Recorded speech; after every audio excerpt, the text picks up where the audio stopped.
En ce qui concerne Denis l'Aréopagite, je vous ai fait un exposé assez rapide et peut-être un peu abstrait. Vous trouverez les détails dans l'introduction, d'abord d'une manière générale dans les introductions à toutes ces œuvres, d'une manière générale. En particulier, il y a une introduction qui me semble assez bonne, c'est celle qui est faite par René Roch dans l'introduction à la hiérarchie céleste. Donc aux sources chrétiennes, vous avez la hiérarchie céleste en grec français, et vous avez une introduction qui est bien faite. Alors vous pouvez lire cette introduction. Des détails, n'est-ce pas, que je n'ai pas pu vous donner pour éviter des détails que je n'ai pas eu le temps de donner, simplement pour des raisons de brièveté. Donc, dans le cadre du Haut Moyen-Âge, ce qu'on appelle le Haut Moyen-Âge, donc le début du Moyen-Âge, nous avons tout d'abord la Renaissance carolingienne, avec en particulier Jean Scott Erigen.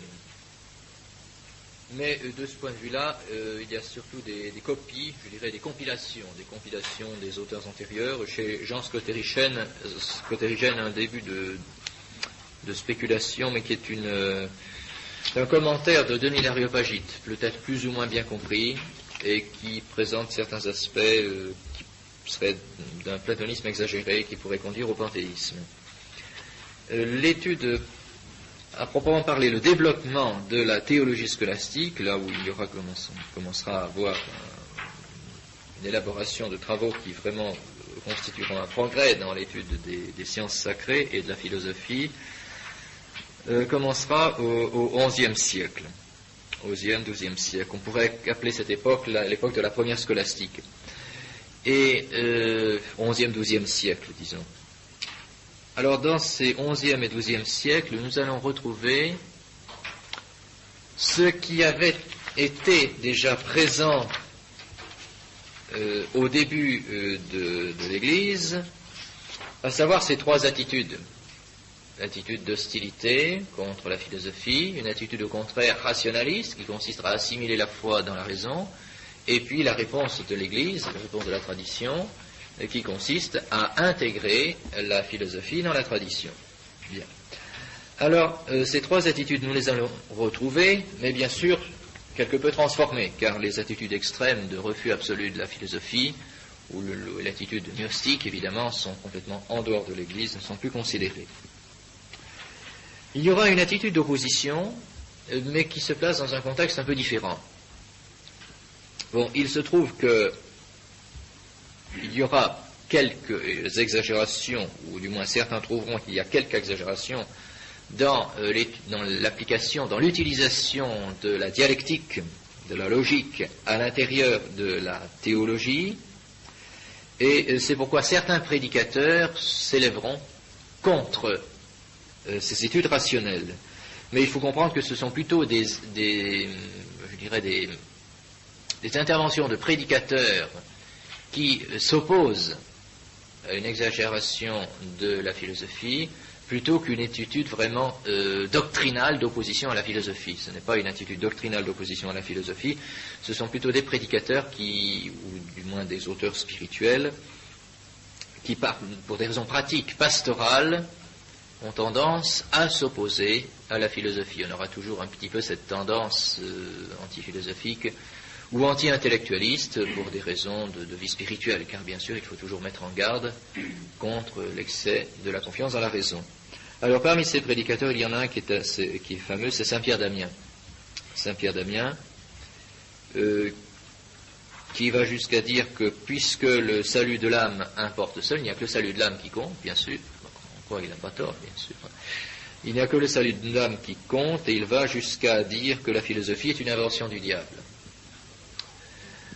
Et alors, il en va jusqu'à dire, en exagérant un petit peu son aspect antirationnel et antiphilosophique, que Dieu peut faire que ce qui n'est pas arrivé, Dieu peut faire que ce qui est arrivé ne soit pas arrivé. Bon, Dieu pourrait faire que les événements qui sont passés, en fait, ne sont pas passés. Bon. Donc, revenir en arrière dans l'histoire. Bon, c'est évidemment contraire au plus simple principe de non-contradiction. Mais bon, voilà. Jusque-là. Alors, on trouve un peu cet état d'esprit, et on a caractérisé je ne connais pas l'étymologie, on a caractérisé par le terme de cornificiens ceux qui avaient cette attitude d'hostilité vis-à-vis des études, qui considéraient que l'étude était nocive, les cornificiens, en latin cornificiani,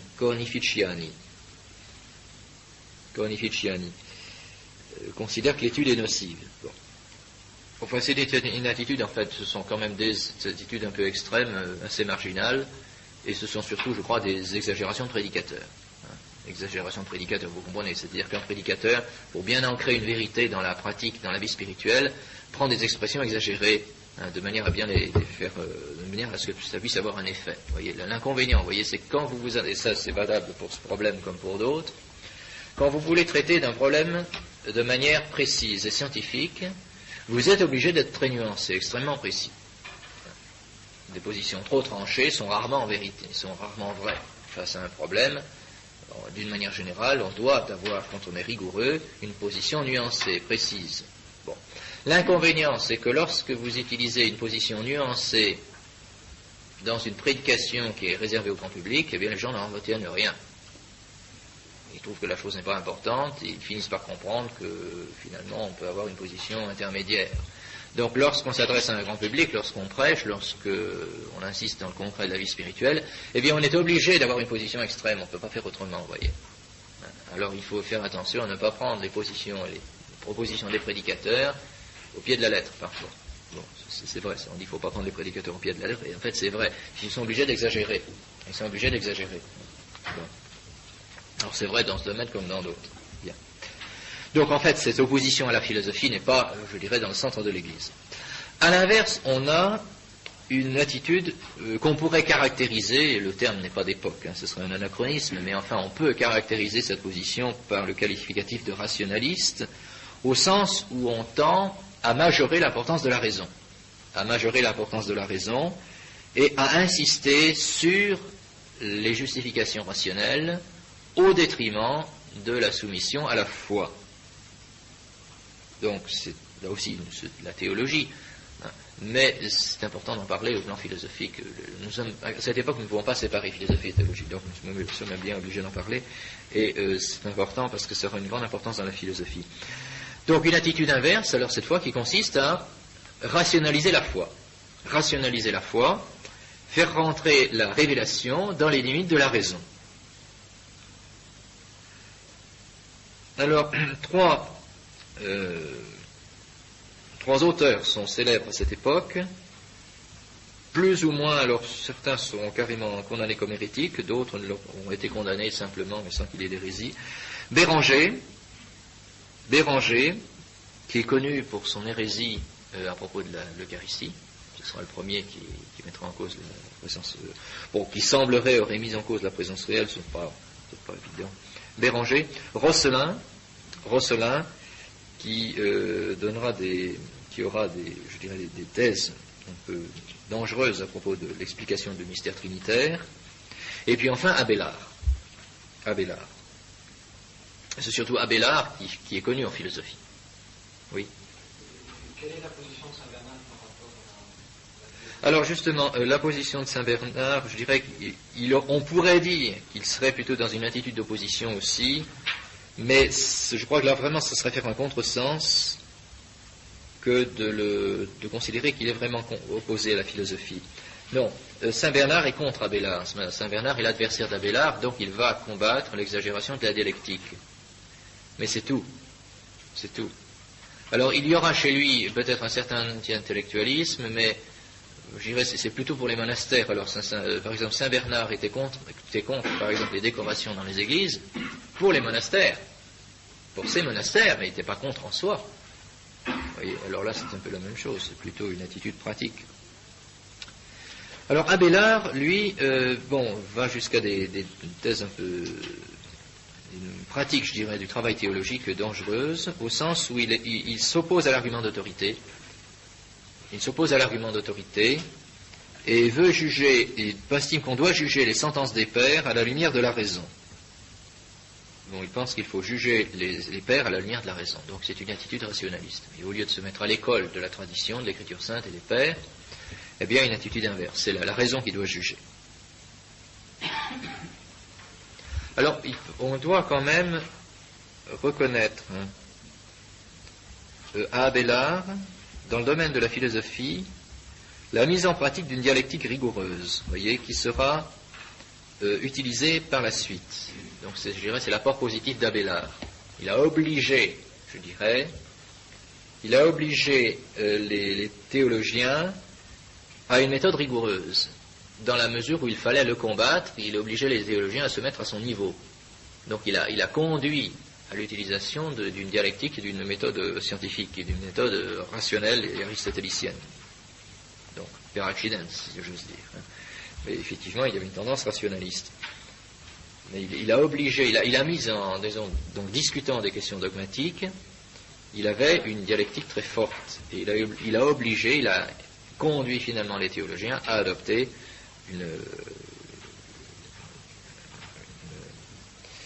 un exposé de type scientifique, de type rigoureux, de type aristotélicien. Vous voyez ce que nous n'avions pas avec saint Augustin, et que nous n'avions pas non plus avec les auteurs du Haut Moyen-Âge, de la Renaissance carolingienne, ni même encore moins scotérigène. On peut dire que la dialectique fait son entrée dans la théologie, bon, un peu grâce à Abélard, même si sa doctrine n'est pas bonne. Donc là aussi, l'attitude rationaliste est bien sûr réprouvée par l'Église. D'ailleurs, Abélard sera condamné au concile de Sens, entre autres, bon, pour diverses raisons, mais enfin, entre autres pour cette attitude de rationalisme. Et alors, par contre, quels sont les théologiens les plus compétents, les plus célèbres, quelle sera l'attitude des théologiens, en définitive, de l'ensemble des théologiens de l'Église? Eh bien, ce sera d'intégrer la dialectique, d'intégrer la philosophie à l'intérieur de la théologie, sans qu'il y ait de séparation. Précisons bien encore, il n'y a pas de séparation, philosophie-théologie. On fait de la théologie, et puis dans le cadre de la théologie, il y a de la philosophie, essentiellement par le fait qu'on utilise la dialectique. Je vous disais, c'est surtout la logique, n'est-ce pas, qui est la philosophie. Le reste n'est pas connu. Alors, quelles sont les deux écoles? Il ne s'agit pas de citer des personnages, là on pourrait en citer toute une liste, c'est pas utile. Il y a deux écoles qui sont à noter pour cette période. Deux écoles, c'est l'école de Chartres, pas l'école des Chartres, ni des Chartres, l'école de Chartres, de la ville de Chartres, l'école cathédrale de la ville de Chartres, qui reprend l'idéal augustinien de l'éloquence chrétienne. L'école de Chartres, qui reprend l'idéal de l'éloquence chrétienne, c'est-à-dire d'assumer tout l'ensemble de la civilisation au service de la tradition, au service de l'Église. De ne pas négliger les études, au contraire, mais de les faire dans une perspective de restauration de la civilisation, en fait, de permanence de la civilisation, et en même temps de développement et d'explication de l'Évangile et de la doctrine chrétienne. Et puis notons également l'école de Saint-Victor à Paris. Enfin, nous dirions aujourd'hui à Paris, mais ce n'était pas à Paris à l'époque. L'école de Saint-Victor qui développe une mystique spéculative. Bon. Voilà, ce sont les deux écoles les plus célèbres. Donc, et puis alors, il y a bien sûr un auteur. Il y a quelques auteurs, mais un auteur en particulier, qui lui ne se rattache pas à ces écoles, c'est saint Anselme. Saint Anselme, qu'on dit saint Anselme de Cantorbéry, mais en fait, bon, c'est vrai qu'il est mort à Cantorbéry, mais en fait, il était abbé du Bec et Loing, et si je ne m'abuse, il était originaire d'Aoste. Donc, il était presque valaisan. Bon. Mort en 1109.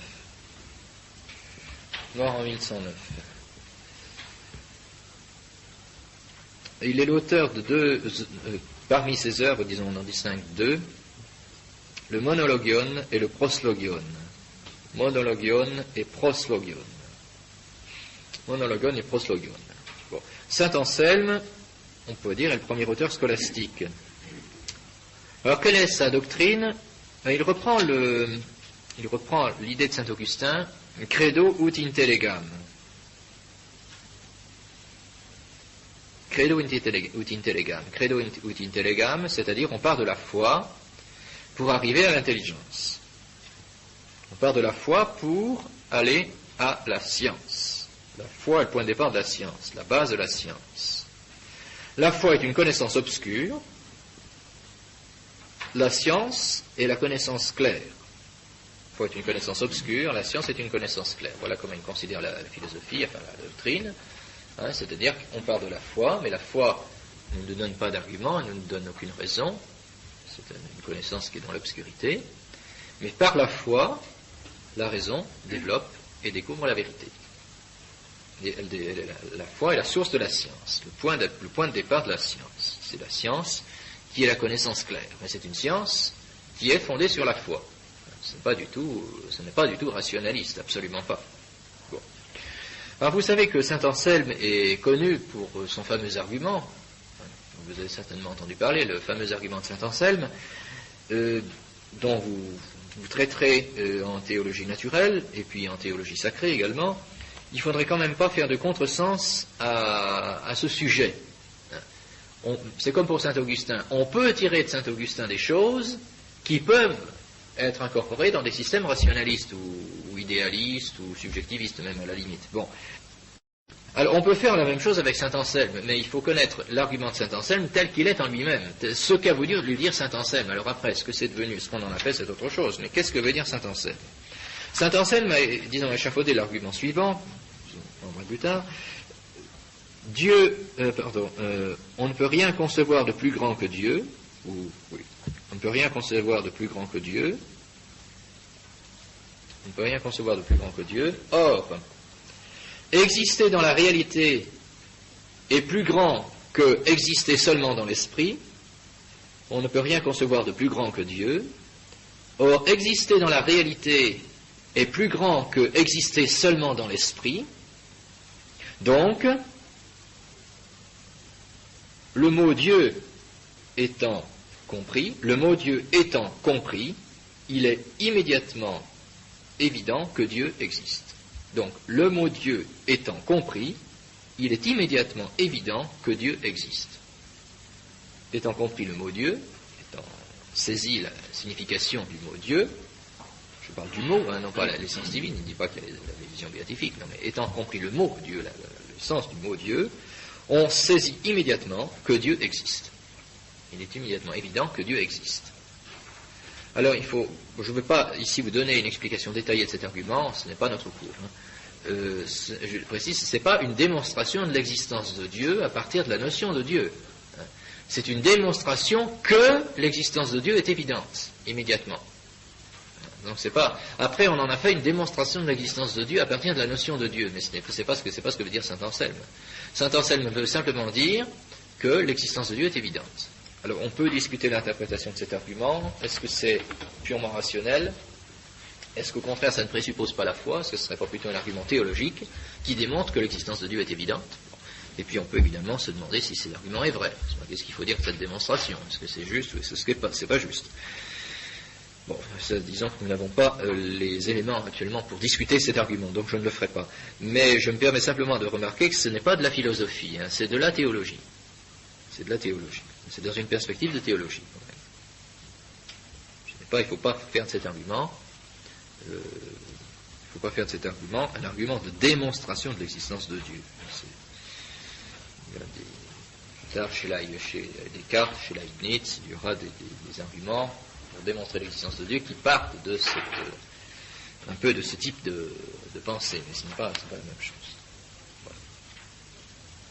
Bon, là encore, quoi qu'il en soit des thèses de saint Anselme, il prolonge l'effort de saint Augustin d'intégrer la tradition philosophique dans la foi, d'intégrer la raison dans la foi.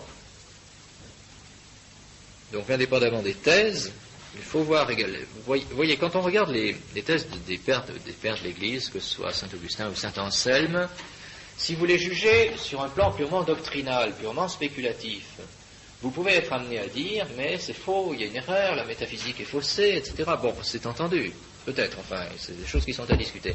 Mais, vous voyez, il faut voir, du point de vue de l'histoire, ça fait partie de la construction de la théologie. Ça fait partie des étapes par lesquelles passe la théologie et la philosophie. Alors, des étapes qui seront dépassées, sans doute, ou peut-être, sans doute, enfin c'est ce que fera saint Thomas d'ailleurs, qui contredira saint Augustin sur certains points, qui contredira saint Anselme, même cet argument, bien sûr, saint Thomas d'Aquin le refuse, c'est sûr, mais ça fait partie de la construction de la scolastique. Et alors, une chose qui reste, c'est l'accord entre la raison et la foi. Voyez. Ce qu'il faut garder de saint Anselme, c'est l'accord de plus en plus explicite entre raison et foi. Il n'y a pas de distinction philosophie-théologie. Mais l'accord entre la raison et la foi est bien proclamé. Et ça, c'est très important. Voyez. Contre à la fois le rationalisme et contre le fidéisme. Le rationalisme qui consisterait à tout réduire à la raison. Le fidéisme qui consisterait à dire au contraire que si on a la foi, on doit rejeter la philosophie, on doit rejeter la raison. La foi est un absolu et elle est contre la philosophie. Eh bien, l'attitude de l'Église, c'est au contraire d'intégrer la raison dans la foi. L'accord de la raison et de la foi. Eh bien, cet accord de la raison et de la foi, qui sera par la suite défini dogmatiquement, est déjà présent ici. C'est déjà présent ici. Nous avons chez saint Anselme la confiance dans la raison. Non pas du rationalisme, mais la confiance dans la raison, parce que c'est Dieu qui crée la raison, et donc la raison doit être en accord avec la foi. Et c'est cette doctrine, nous la retrouvons chez saint Anselme. Alors peut-être que toutes ces thèses ne sont pas bons à recevoir, c'est entendu, mais il y a cet accord de la raison et de la foi.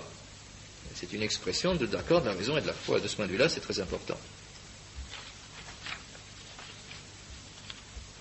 Il faut signaler à cette époque, parmi les questions qui sont agitées, des questions théologiques dont je ne parlerai pas, ce n'est pas notre propos, mais également des questions philosophiques. Alors la question philosophique qui occupe le XIIe siècle,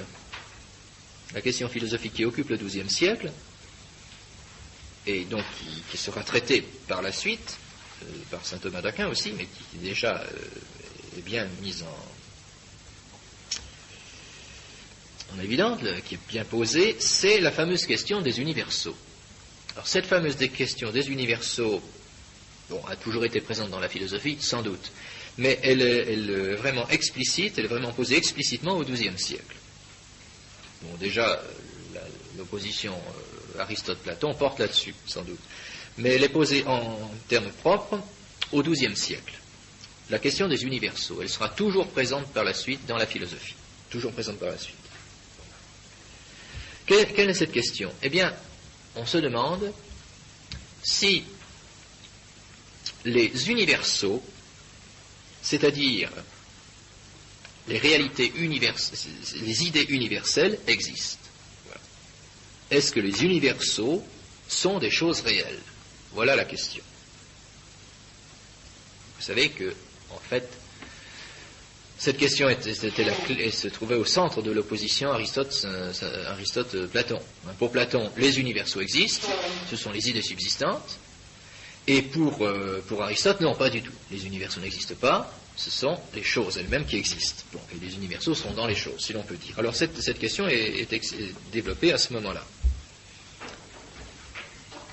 Autre manière de dire la même chose, est-ce que les genres et les espèces existent? Ce qu'en logique, on appelle les genres et les espèces, est-ce que ça existe? Vous voyez? Alors, si on est pour les universaux, on dira, bien oui, l'homme en général existe, l'animal en général existe, le vivant en général existe, et si on est contre les universaux, on dira, mais tout ça, ce sont des idées, enfin des concepts, des pures idées d'esprit, des purs concepts, et dans la réalité, il n'y a que des individus. Bon. Alors on aura deux extrêmes. Deux extrêmes. Ce sont ceux qu'on appelle les réalistes. Les réalistes. Alors, réalistes, pourquoi réalistes? Eh bien, c'est ceux qui considèrent que les universaux existent. Ils disent que les universaux existent. Alors, vous me direz, mais c'est pas possible parce que le platonisme, tel quel, n'est pas admissible dans la foi. On ne peut pas admettre des idées subsistantes. En effet, Alors ces réalistes, ces philosophes réalistes, ces théologiens réalistes qui considèrent que les universaux existent, ne vont pas dire qu'il y a des idées subsistantes. Ça serait contraire à la foi, c'est pas possible. Bon. Mais ils diront que ces universaux existent dans les choses. Ils existent réellement, mais dans les choses. Purement et simplement dans les choses, que ce sont vraiment des parties dans les choses. Voyez, purement et simplement. Il y a une partie de moi-même qui est l'homme universel. Voilà. Une partie de moi-même qui est l'homme universel, tout simplement. Bon, j'ai en moi, si je dis que je suis homme, c'est parce qu'en moi, il y a l'homme en général. Donc, il y a les idées divines, ça, mais tout le monde est d'accord, les idées divines, ça pose pas de difficulté. Hein, tout le monde est d'accord pour dire que les idées universelles sont présentes dans l'intelligence divine, ça c'est bien évident. La discussion ne porte pas là-dessus. La question est de savoir si ça existe en dehors de Dieu. Bon, eh bien les réalistes vont dire oui. Les réalistes vont dire oui. Ils vont dire oui, ça existe. En toute chose, vous avez des universaux. Donc ça existe réellement. Bon. Alors parmi ces réalistes, il faut citer les plus importants. Guillaume de Champeau,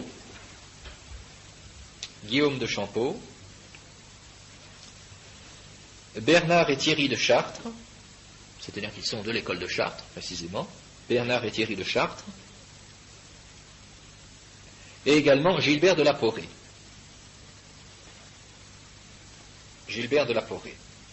Bon, qui aura en conséquence certaines thèses sur la Trinité qui seront quelque peu dangereuses. Gilbert de la Porée. Oui, parce que si vous expliquez ça à la Trinité, on risque d'aller assez loin. On risque de dire, par exemple, qu'il y a l'essence divine distincte des trois personnes. Vous voyez, c'est dangereux. Bon. Les réalistes, donc, avec Guillaume de Champeau, Bernard Thierry de Chartres, Gilbert de la Porée.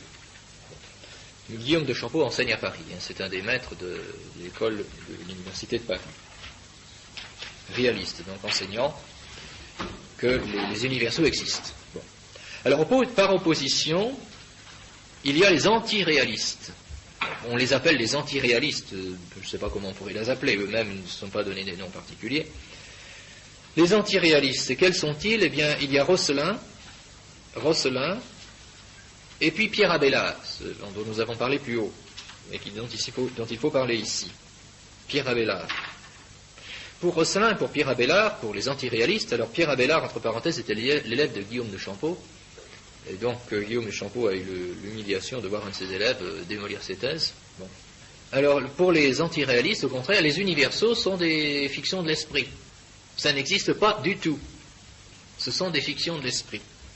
Autrement dit, il se trouve qu'il y a des individus, et puis ces individus se ressemblent, et on leur donne un nom commun. Mais en fait, ça n'existe pas. Donc, par exemple, la nature humaine, ça n'existe pas. Il y a des individus, et on les appelle des hommes parce qu'ils se ressemblent, ils ont des caractéristiques communes, ça on ne peut pas dire le contraire. Bon. Mais c'est en plus, il n'y a pas de nature humaine. C'est exactement la position inverse. Bon.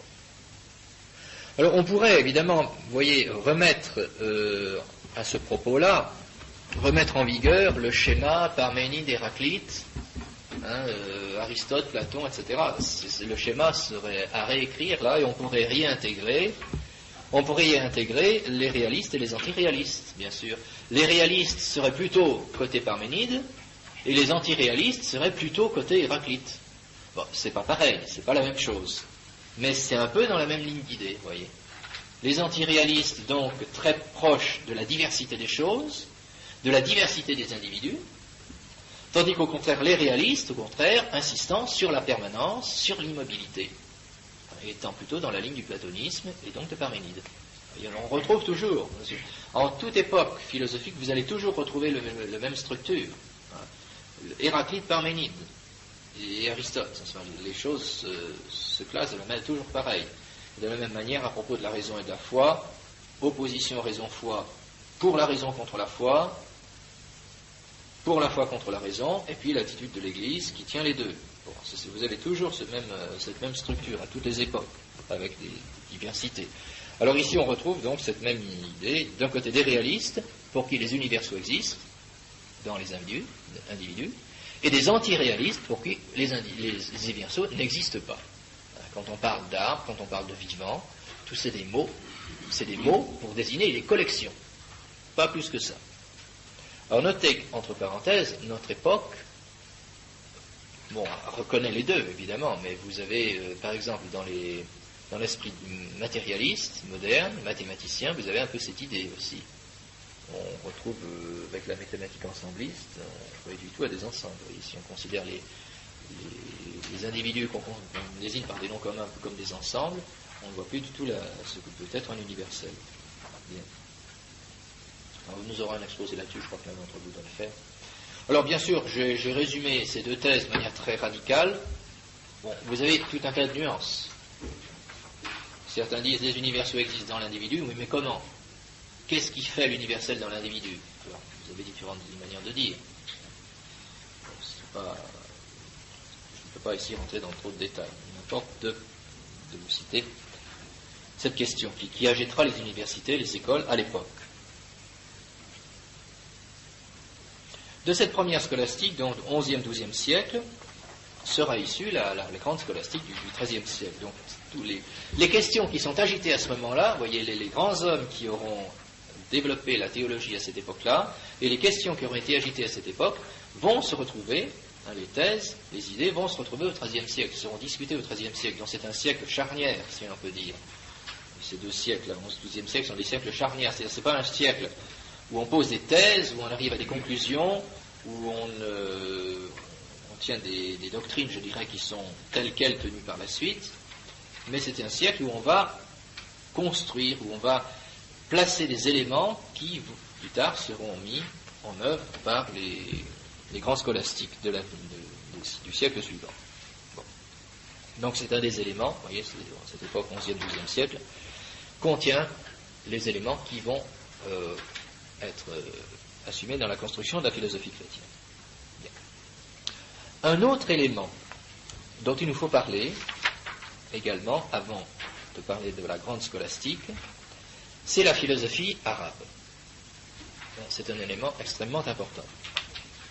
Et là aussi, on ne peut pas comprendre saint Thomas d'Aquin si on ne connaît pas la philosophie arabe. Alors, philosophie arabe entre guillemets, parce que ces philosophes dits arabes ne sont pas tous des arabes au sens strict. Hein. Ni du point de vue, parce que d'abord, si on identifie arabe et musulman, ce qui n'est pas parfaitement juste du reste, hein, mais même si on identifie arabe et musulman, tous ne sont pas des musulmans. Et puis du point de vue racial, c'est faux également, parce que certains de ces auteurs vivent dans des pays arabes, ne sont pas du tout des arabes. Mais enfin, on a convenu de les appeler sous ce générique. C'est la philosophie dite arabe. Donc je garde ce mot. Bon. Alors les philosophes arabes, il faut comprendre donc que la culture arabe à ce moment-là, occupe bien sûr toute l'Espagne, une grande partie de l'Espagne, l'Afrique et puis tout le Moyen-Orient. Une grande partie du Moyen-Orient. L'Empire romain d'Orient existe encore, il a encore existé pendant 4 siècles. Nous sommes au XIIe siècle, XIe siècle, il reste encore 2-3 siècles. Donc ça existe encore, mais enfin les Arabes ont pénétré assez haut dans cet empire. Ce qui vous explique que les Arabes vont entrer en contact avec la culture grecque et que la philosophie grecque va passer chez les Arabes. De par ce contact qui va s'effectuer en Orient avec la culture grecque, eh bien, il y a beaucoup de choses de la philosophie grecque, et alors donc en particulier, d'Aristote, qui vont passer chez les Arabes. On peut se demander, mais qu'est-ce que viennent faire les Arabes ici? Eh bien, c'est dû au fait qu'ils ont envahi toute une partie de l'Empire byzantin. Et par ce moyen-là, et puis de par les contacts aussi avec cet empire, ils ont assimilé la culture grecque.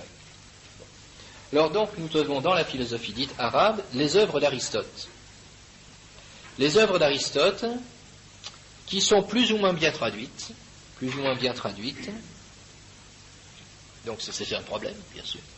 Les Arabes vont connaître Aristote, mais la traduction étant plus ou moins déficiente, ils vont connaître un certain Aristote, une certaine manière de comprendre, et en même temps le néoplatonisme, bien sûr. Le néoplatonisme aussi.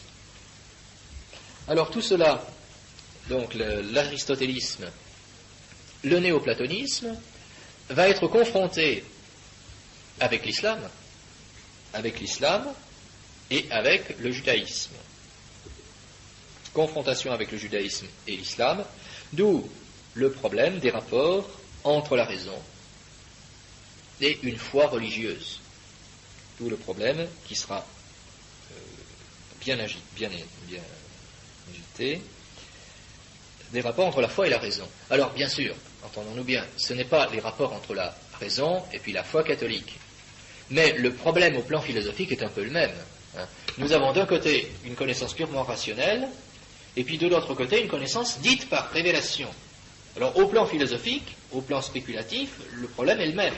Alors, nous savons qu'il ne faut pas considérer l'islam ou le judaïsme dans sa forme post-chrétienne comme étant des religions révélées, mais au plan de la pensée, le problème est le même. C'est le rapport entre une connaissance purement rationnelle et une connaissance révélée. Bon. Donc la question va être discutée. Donc c'est l'occasion donc de discussion sur ce problème raison-foi. Et puis deuxièmement, c'est également l'occasion de confronter et éventuellement d'unifier Platon et Aristote.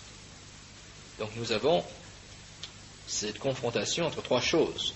Platon, Aristote et une connaissance dite révélée, considérée donc comme révélée. Et sur ces questions-là, donc, c'est sur ces questions que vont naître les difficultés. Aristote, Platon, la foi. Comment tout cela peut-il coexister? Est-ce que ces choses-là sont compatibles ou pas? Voilà le problème. Alors, parmi tous les auteurs de la philosophie arabe, nous en retiendrons 4, parce que ce sont ceux qui sont cités par saint Thomas d'Aquin, qui sont utilisés par le scolastique. Ibn Sina, vous écrivez comme vous voudrez. Ibn Sina, en 2 mots. Ibn Sina, qui est mort en 1036, pour que vous puissiez situer dans le contexte. Ibn Sina, mort en 1036. En latin, son nom est transcrit en Avicenna, ou Avicenne en français.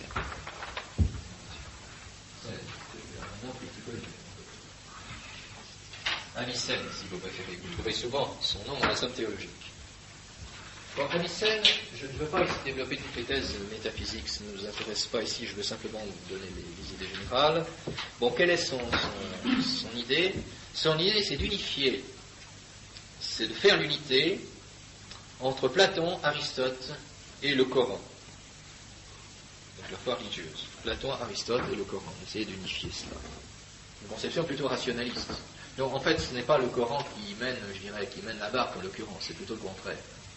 C'est plutôt le Coran qui est transformé ou plutôt interprété de manière rationnelle et philosophique. Alors, sa doctrine consiste à, disons, son intention est d'étudier l'univers, et dans l'univers il y a 3 parties, Dieu, le monde céleste et le monde terrestre. Dieu, voulant exposer une théorie de l'univers, il donne 3 parties, l'étude de Dieu, l'étude du monde céleste et l'étude du monde terrestre, c'est-à-dire essentiellement l'âme humaine. L'âme humaine.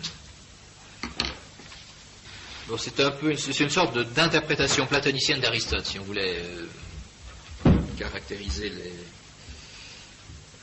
davantage, on pourrait dire que c'est plutôt aristotélicien, mais un Aristote qui est vraiment platonisé.